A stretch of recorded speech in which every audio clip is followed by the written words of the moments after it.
இல்ல பிரதமர் தொகுதி பங்கீடு பேச்சுவார்த்தை நடத்த மாட்டாங்க. அகில இந்திய தலைவர், தமிழக தேசிய ஜனநாயக கூட்டணி தலைவர், நாங்கள் எல்லோரும் கலந்து கொண்டு பேசுவோம். அது இன்னும் ஆரம்பிக்கல. வெகு விரைவில் நாங்கள் எங்கள் கூட்டணியில் எல்லாருமே தலைவர் நாளை எல்லாரும் பேசுறாங்க, மேடையில பேசுறாங்க.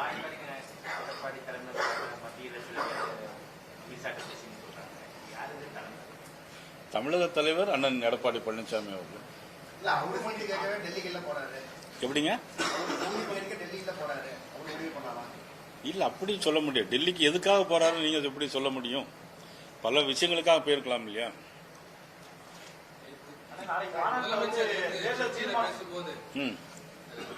திரும்பவும் தமிழ்நாடு அணி டெல்லி அணின்னு சொல்றாரு. தமிழ்நாட்டுக்கு இந்தியா போட்டி அப்படின்னு சொல்றாரு. நிச்சயம் தமிழ்நாடு தான் இதுல வெல்லுன்னு சொல்றாரு. மத்திய அரசு மேல கடுமையான குற்றச்சாட்டுகளையும் இல்ல. அதாவது ஒன்னும் ஒத்துக்கொள்கிறாரா இல்லையா? என்டிஏக்கும் எங்களுக்கு தான் போட்டின்னு சொல்றாரு. அது ஒத்துக்கிறாரா இல்லையா? யார் வெற்றி பெற போறாருங்கிறத தீர்மானம் பண்ண வேண்டியது யாரு? முதலமைச்சர் ஸ்டாலின் இல்லவே, தமிழக மக்கள் தானே. தேர்தல் தேதி அறிவிக்கணும், தேர்தல் நடக்கணும், மக்கள் வாக்களிக்கணும். அதன் பிறகு தானே வெற்றி வாய்ப்பை தீர்மானம் பண்ண முடியும். தமிழக மக்கள் இப்ப நாங்களும் தான் சொல்லுவோம், 200 இடத்துக்கு மேல நாங்கள் உறுதியாக வெற்றி பெறுவோம். 200 இடங்களுக்கு மேலாக நாங்களும் உறுதியாக வெல்வோம்.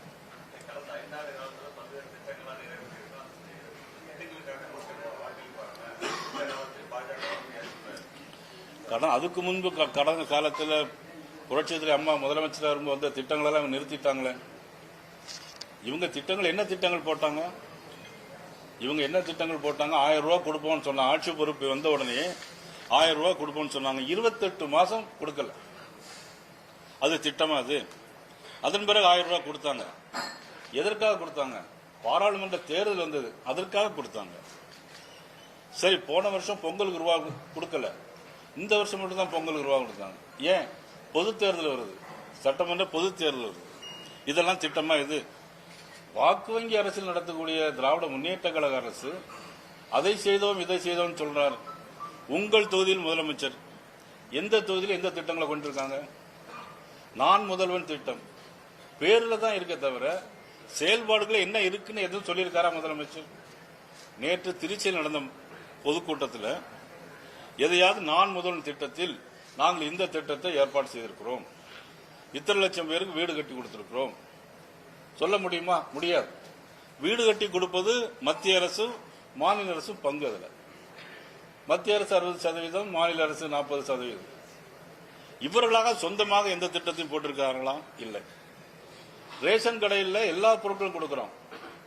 மத்திய அரசு மாநில அரசு கொடுக்கிறது, இனாமா கொடுக்கிறது, மக்களுக்காக. இனாம்னா மக்களுக்காக கொடுக்கப்படுகிறது, அது மத்திய அரசு கொடுக்கிறது. விவசாயிகளுக்கு ஆண்டு ஒன்றுக்கு 6000 ரூபாய் வீதம் 47 லட்சம் பேருக்கு மத்திய அரசு ஒரே பட்டன்ல பிரைம் மினிஸ்டர் அமைதி கொடுத்தாங்க. ஆனா இப்ப கணக்கெடுத்து பார்த்தா 26 லட்சம் பேர் தான் இருக்காங்க. ஏன் அதை குறைச்சாங்க அப்படின்னா, மத்திய அரசு போனா மக்களுக்கு நேரடியாக போகுது, அது போனா இவங்கெல்லாம் மத்திய அரசுக்கு ஆதரவா இருப்பாங்க அப்படிங்கிற ஒரு எண்ணத்துல அவங்க குறைச்சாங்க. இன்னைக்கு மத்திய அரசு முத்ரா வங்கி முத்ரா வங்கி மூலமா இன்னைக்கு எத்தனை கோடி கொடுத்திருக்காங்க? இன்னைக்கு 3.2 லட்சம் கோடி கடன் உதவி கொடுத்திருக்கு தமிழ்நாட்டு மக்களுக்காக. அதுல பெண்கள் அதிகம் பேர். இன்னைக்கு இதெல்லாம் மத்திய அரசு தான் கொடுக்குது. உஜ்வாலா திட்டத்தில் 414 கோடி ரூபாய், 414 கோடி ரூபாய் உஜ்வாலா திட்டத்தில் கொடுத்திருக்கிறாங்க. பிரதமரின் நகர்ப்புற வீட்டு வசதி திட்டத்தின் கீழ் 15,804 கோடி மதிப்பீடுல கொடுத்திருக்காங்க. மொத்தம் 6 லட்சம் வீடு கட்டணும் கொடுத்தாங்க. 3 லட்சம் வீடு இன்னும் முதலமைச்சர் கட்டி கொடுக்கல. ஏன்? மக்களுக்காக நான் முதல்வன், உங்கள் தொழில் முதல்வர் பேசிக்கிட்டே போனா போதுமா? மக்களுக்கு நேரடியாக காரியங்களை செய்யாண்டமா? 1000 தடுப்பணைகள் கட்டுவோம். சட்டமன்றத்தில் சொன்னாங்க, ஆட்சி வந்தவன் 1000 தடுப்பணைகள் கட்டணும். எங்க காவிரி ஆத்துல எங்கேயும் கட்டிருக்காங்களா? வைகை ஆத்துல கட்டியிருக்காங்களா? எங்கேயும் கட்டல, பேச்சிலே இருக்கு. அவ்வளவுதான்.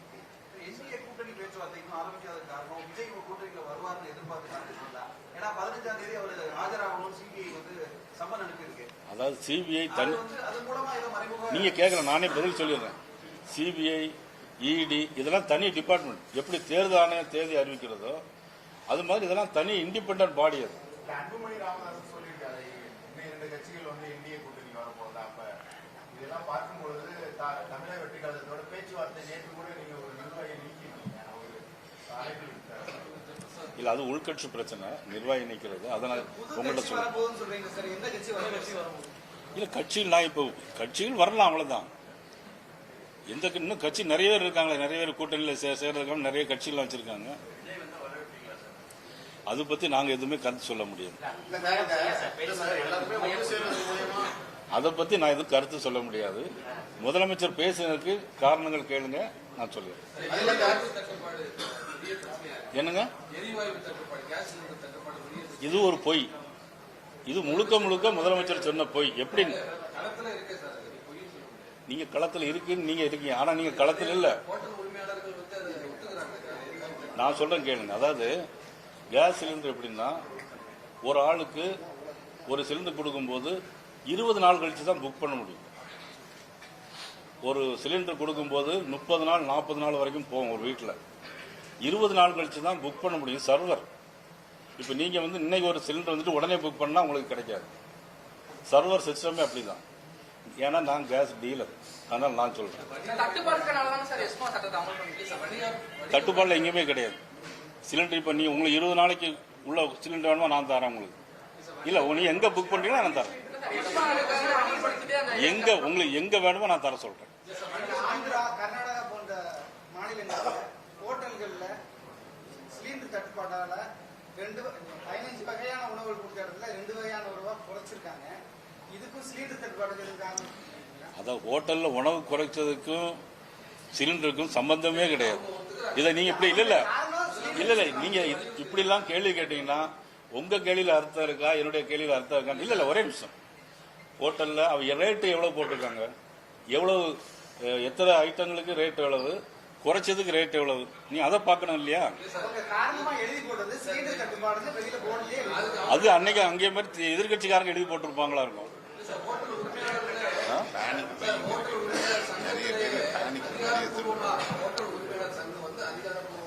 முதலமைச்சர் சந்தித்து ஒரு கோரிக்கை வைக்கிறாங்க. எங்களோட ஹோட்டல்ல கேஸ் சிலிண்டர் தட்டுப்பாடு இருக்கு, எங்களுக்கு வர வேண்டிய சிலிண்டர் வரல, ஒரு அச்சமா இருக்கு, ஒரு அத்தியாவசிய சப்ளை பண்ண. அதுக்கு என்ன காரணம் கேட்டீங்கன்னா, சின்ன 19 கேஜி சிலிண்டர் இருக்குல்ல, 16 கேஜி சிலிண்டரை அதே விலைக்கு ஹோட்டல்ல குறைச்ச விலைக்கு மாத்தி மாத்தி விற்கிறாங்க.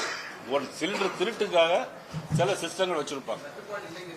தட்டுப்பாடு கிடையாது. உங்களுக்கு வேணா நீங்க எந்த ஏரியால இருக்கீங்களோ, நீ உங்க ஏரியா சொல்லுங்க, நான் அந்த டீலர். அது எங்க சென்னையில எந்த ஏரியான்னு கேளுங்க, ஐஓசியா பிபிசியா எதுன்னு சொல்லுங்க, நான் உங்களுக்கு 20 டேஸ்ல உங்களுக்கு நான் தர சொல்றேன்.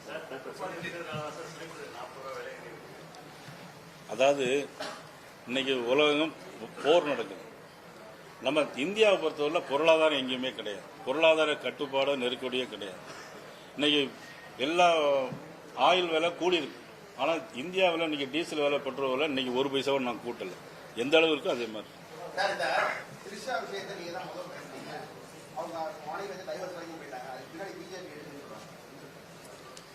சார், பெண்களை பத்தி பேசக்கூடாது, நம்ம ஏற்கனவே அன்னைக்கு பேசிட்டோம், அதோட முடிச்சுக்கலாம்.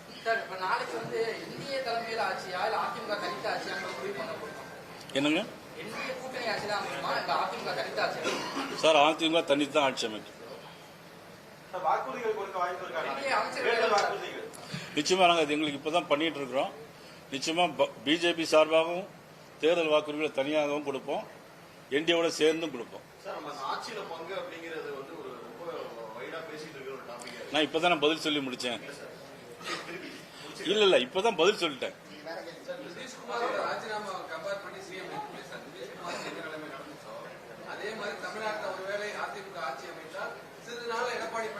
அடுத்த கட்சியை பத்தி அவங்க கவலைப்பட வேண்டிய அவசியம் இல்லை. அவங்க ஆட்சிக்கு வருவாங்களா, தைரியமா சொல்லுங்க. 503 தேர்தல் அறிக்கை சொல்லி இருக்கிறோம், நாங்க இத்தனை நிறைவேற்றி இருக்கோம், சொல்லுங்க. என்னங்க நீங்க ரிப்போர்ட் சொல்லுங்க. நான் இப்ப கேட்டா நான் உங்களுக்கு பதில் தரேன். நான் இப்ப 5 நிமிஷத்துல உங்களுக்கு எல்லாம் என்னென்ன நிறைவேற்றுங்க, சொல்லாது எது, சொன்னது எது. சொன்னதை 28 மாசம் கொடுக்கல, சொன்னது 28 மாசம் கொடுக்கல. அந்த 28 யாராவது நீங்க பிரஸ்ல யாராவது ஒருத்தர் இந்த வேணா உங்களுக்கு தரேன். பிரஸ்ல யாராவது ஒருத்தர் சார் நீங்க ஏன் 28 மாசம் கொடுக்கலன்னு யாராவது பிரஸ்ல நீங்க கேள்வி கேட்டிருக்கீங்களா முதலமைச்சரை?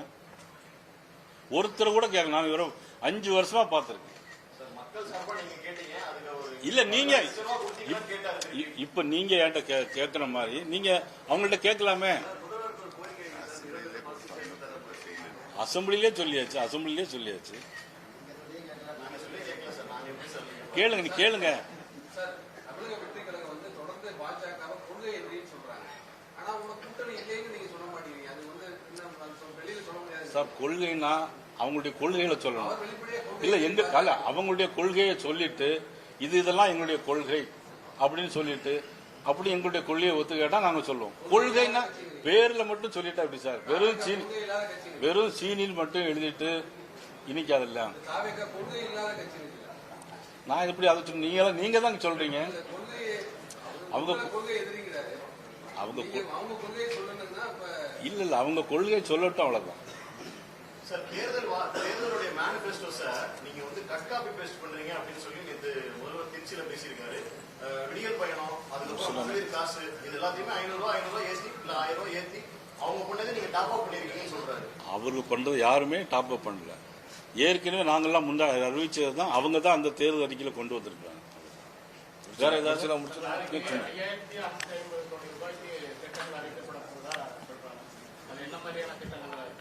யார் அறிவிக்க போறாங்க? அது நாளைக்கு பாருங்க, நாளைக்கு சொல்றாங்க. மத்திய அமைச்சர் யாரும்